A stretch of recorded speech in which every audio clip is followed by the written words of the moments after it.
বেগুনের ডগা ও ফল ছিদ্রকারী পোকা। লক্ষণ, প্রতিরোধ ও প্রতিকার। বেগুন চাষে সবচেয়ে বড় সমস্যা ডগা ও ফল ছিদ্রকারী পোকা। সবচেয়ে ক্ষতিকর পোকাগুলোর মধ্যে অন্যতম এটি।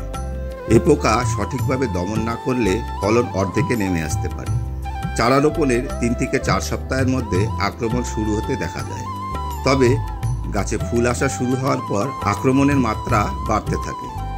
লক্ষণ, এই পোকা আক্রমণ শুরু হওয়ার পর প্রাথমিক লক্ষণ হিসাবে জমিতে নেতিয়ে পড়া ডগা চোখে পড়ে। ফল আসার পূর্বে পোকার কীড়া ডগায় আক্রমণ করে ভিতরে ভিতরে খেতে থাকে। ফলে ডগা শুকিয়ে যায় এবং আক্রান্ত ডগা কাটলে মলসহ পোকা দেখা যায়। পরবর্তীতে ফল আসার পর কীড়া কচি ফলে আক্রমণ করে। ফলের মাথায় ছোট ছোট ছিদ্র দেখা যায়। পোকা ফলের ভিতরে ঢুকে নরম অংশ খেয়ে ফেলে। ছিদ্রগুলোতে পোকার মল দেখা যায়। ধীরে ধীরে ফল পচে যায়। ফলে বেগুনের আকার ও মান দুটোই নষ্ট হয়। প্রতিরোধ। চলুন জেনে নেই প্রতিরোধের কিছু কার্যকরী উপায়। জমি পরিষ্কার ও আগাছামুক্ত রাখুন। প্রতিদিন সকালে অথবা বিকালে একবার জমি পর্যবেক্ষণ করুন। আক্রান্ত ডগা ও ফল তুলে পুড়িয়ে ফেলুন।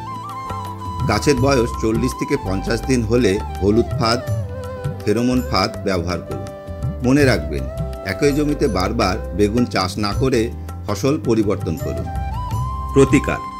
আক্রমণের মাত্রা বেড়ে গেলে স্পিনোসেট গ্রুপের ট্রেসার 45 SC বা বায়োফেনথ্রিন যোগ পাইরিডাবেন যোগ থায়োডিকার গ্রুপের এমগোল 65 WDG অথবা ক্লোরান ট্রেনিলিপ্রোল যোগ থাইমোথক্সাম গ্রুপের ভলিউম ফ্লেক্সি বা কার্টাপ গ্রুপের ব্রাভো 60 SP এদের যে কোনো একটি কোম্পানি নির্দেশিত মাত্রায় স্প্রে করুন। সতর্কতা ও সঠিক ব্যবস্থাপনায় বেগুনের ফলন যেমন বাড়বে তেমন বাজারে বিক্রিও হবে ভালো দামে। সে লক্ষ্যে সঠিক পরিচর্যা ও সময় মতো সঠিক ব্যবস্থা গ্রহণ করুন। কৃষকের লাভে দেশের উন্নয়নে বালাই ব্যবস্থাপনা হোক নিয়ম মেনে। ভিডিওটি ভালো লাগলে একটি লাইক দিয়ে উৎসাহ দিন। তথ্যবহুল মনে হলে বন্ধুদের সঙ্গে শেয়ার করুন।